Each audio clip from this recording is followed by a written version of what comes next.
العوافي عليكم يا حبايبي. أنا جاية أقول لكم على عزومة الخير والبركة، تبقى البركة في بيتك والخير كله عندك. إيه هي العزومة دي؟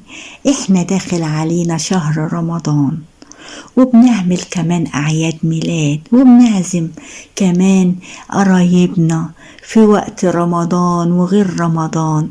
إيه يعني أما نزود حاجة بسيطة وندي جيراننا منها، وندي البواب أو الناس بتوع الأمن اللي تحت البيت اللي ماسكين البيت، أدي كده حاجة منها تحصل البركة. عارفة يا ولاد، ما يبقاش فيه غم ولا هم في البيت. احيانا بتعملوا عزومة كبيرة قوي وتلاقي النكد دخلكم من اتفه الاسباب وما تعرفوش ايه السبب، وحاجة هايفة وبسيطة. يا حبايبي، لما تدوا من الاكل ده ربنا هيطرح فيه البركة ويمنع عنكم الغم، والناس تدعي لكم ان يفضل الرزق عندكم وما تحتاجيش لحد ابدا، ولا يتمد ايدك دايما الا بالعطاء.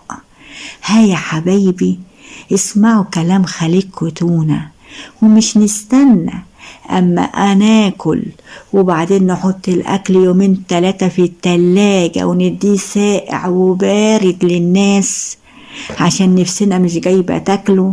ما ينفعش الكلام ده يا حبايبي، تطلعوا وانتوا بتغرفوا للناس، واما يفيد منكم حاجة بعد ما اكلتوا ادوهم كمالة تاني. ايه يعني هيجرى ايه؟ دي الحاجة دي بتنزل في ايد ربنا قبل ما بتنزل في ايد الناس اللي انتوا بتدوها لهم. شوف انت عايز تدي ربنا ايه وتخلي لك ايه مكانة في الجنة. اعملوا الحاجة اللي انا بقول لكم عليها، دعوة حد غلبان تكبر بخاطره. ها يا حبايبي، هي تسعدكم العمر كله.